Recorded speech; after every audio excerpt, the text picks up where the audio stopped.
दोस्तों, TET exam fever में एक बार फिर से आपका स्वागत है। फ्रेंड्स, इस वीडियो में हम लोग डिस्कस करने वाले हैं यूपी डीएलएड सेकेंड सेमेस्टर के सोशल साइंस सन 2015 के प्रीवियस ईयर क्वेश्चन पेपर।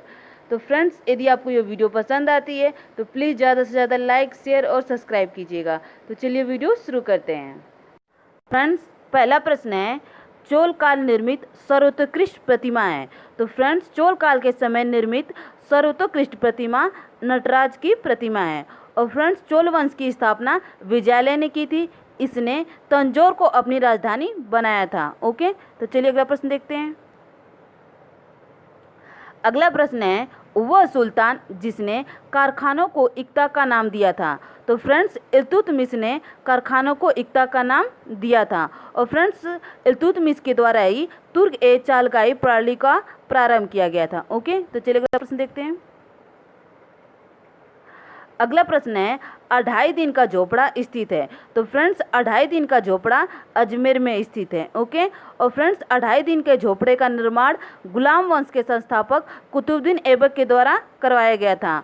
और फ्रेंड्स, कुतुबुद्दीन ऐबक की राजधानी लाहौर थी और दारवीरता के कारण इन्हें लाख बख्श भी कहा जाता है। ओके, चलिए अगला प्रश्न देखते हैं।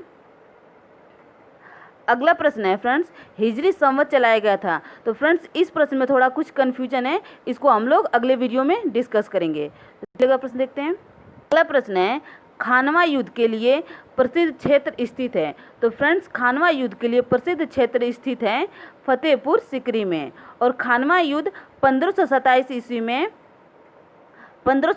ईस्वी में बाबर और राणा सांगा के बीच में हुआ था। ओके, तो चलिए अगला प्रश्न देखते हैं। फ्रेंड्स, अगला प्रश्न है, मराठों की स्वतंत्रता के युद्ध का नेतृत्व किया था। तो फ्रेंड्स, मराठों की स्वतंत्रता के युद्ध का नेतृत्व ताराबाई ने किया था। ओके, चलिए अगला प्रश्न देखते हैं। अगला प्रश्न है, लोकसभा में राष्ट्रपति द्वारा एंग्लो इंडियन सदस्यों को मनोनीत करने की संख्या है। तो फ्रेंड्स, इसका उत्तर है, लोकसभा में राष्ट्रपति द्वारा एंग्लो इंडियन सदस्यों को मनोनीत करने की संख्या 2 है। ओके, जबकि फ्रेंड्स, राष्ट्रपति द्वारा राज्यसभा के लिए 12 सदस्यों को नामित किया जाता है। ओके, चलिए अगला प्रश्न देखते हैं। अगला प्रश्न है, सर्वोच्च न्यायालय को अपने फैसलों को बदलने का अधिकार है। ओके, तो इसको आप लोग ध्यान में रखिएगा। अगला प्रश्न देखते हैं। फ्रेंड्स, अगला प्रश्न है, कौन सा मौलिक अधिकार सर्वाधिक विवाद का विषय रहा है। तो फ्रेंड्स, इसका उत्तर है, संपत्ति का अधिकार सर्वाधिक विवाद का विषय रहा है। फ्रेंड्स, वर्तमान में 6 मौलिक अधिकार हैं। पहले 7 मौलिक अधिकार थे। 7वां मौलिक अधिकार संपत्ति का अधिकार था, जिसे अब हटा दिया गया है। फ्रेंड्स, संपत्ति का अधिकार को 44वें संविधान संशोधन के द्वारा अब कानूनी अधिकार बना दिया गया है। ओके, तो इसको आप लोग ध्यान में रखिएगा। वर्तमान में 6 मौलिक अधिकार हैं। पहले 7 मौलिक अधिकार थे। 7वां मौलिक अधिकार कौन सा था? तो 7वां मौलिक अधिकार संपत्ति का अधिकार था, जिसे अब हटा दिया गया है। 44वें संविधान संशोधन के द्वारा इसे कानूनी अधिकार बना दिया गया है। ओके, चलिए अगला प्रश्न देखते हैं। अगला प्रश्न है, वह बजट जिसमें आय व्यय बराबर होता है। तो फ्रेंड्स, इसका उत्तर है, संतुलित बजट जिसमें आय और व्यय बराबर होता है। ओके, चलिए अगला प्रश्न देखते हैं। अगला प्रश्न है, दामोदर घाटी योजना से संबंधित है। तो फ्रेंड्स, दामोदर घाटी योजना बिहार तथा पश्चिम बंगाल से संबंधित है। ओके, चलिए अगला प्रश्न देखते हैं। अगला प्रश्न है, 6 महीनों की रात और 6 महीनों का दिन होता है। तो फ्रेंड्स, इसका उत्तर है, उत्तरी व दक्षिणी ध्रुव वृत्त पर 6 महीनों की दिन और 6 महीनों की रात होता है। ओके, चलिए अगला प्रश्न देखते हैं। अगला प्रश्न है, 3 ओर से घिरा पृथ्वी का भाग कहलाता है। तो फ्रेंड्स, 3 ओर से घिरा पृथ्वी का भाग प्रायद्वीप कहलाता है। ओके, चलिए अगला प्रश्न देखते हैं। अगला प्रश्न है, मूंगफली की खेती के लिए अधिक उपयुक्त मिट्टी है। तो फ्रेंड्स, मूंगफली के खेती के लिए अधिक उपयुक्त मिट्टी काली मिट्टी है। और फ्रेंड्स, कपास के लिए भी सबसे ज़्यादा उपयुक्त मिट्टी काली मिट्टी है। और काली मिट्टी महाराष्ट्र में सबसे ज़्यादा पाई जाती है। ओके, चलिए अगला प्रश्न देखते हैं। फ्रेंड्स, अगला प्रश्न है, सर्वाधिक लवणता वाला सागर है। तो फ्रेंड्स, सर्वाधिक लवणता वाला सागर मृत सागर है। ओके, और फ्रेंड्स, अब हम लोग अति लघु प्रश्नों को डिस्कस करेंगे। ओके, तो चलिए देखते हैं।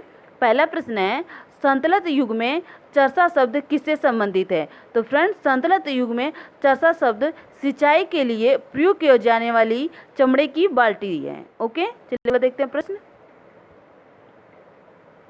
अगला प्रश्न है, गुलाम वंश का अंतिम शासक कौन था? तो फ्रेंड्स गुलाम वंश का अंतिम शासक कैकुकाबाद था। और फ्रेंड्स गुलाम वंश की संस्थापक कौन थे? तो गुलाम वंश का संस्थापक कुतुबुद्दीन ऐबक था। ओके, चलिए अगला प्रश्न देखते हैं।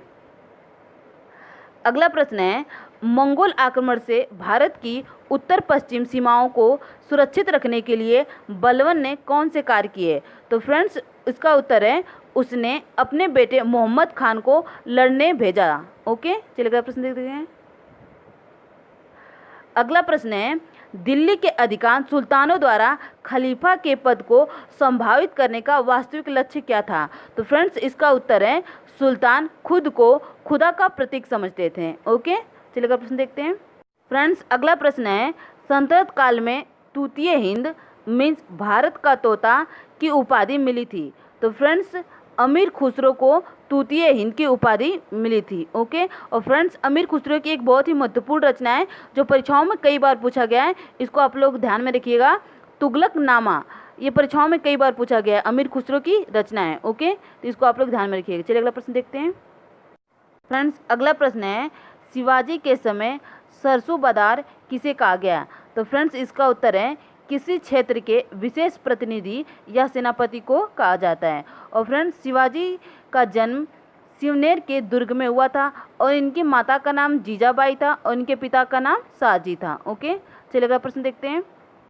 अगला प्रश्न है, 86वें संशोधन में अनुच्छेद 21A में जोड़ा गया शिक्षा का अधिकार क्या है? तो फ्रेंड्स इसमें कहा गया था कि 6 से 14 वर्ष तक के बच्चों को निःशुल्क एवं अनिवार्य शिक्षा उपलब्ध कराया जाएगा। ओके, चलिए अगला प्रश्न देखते हैं।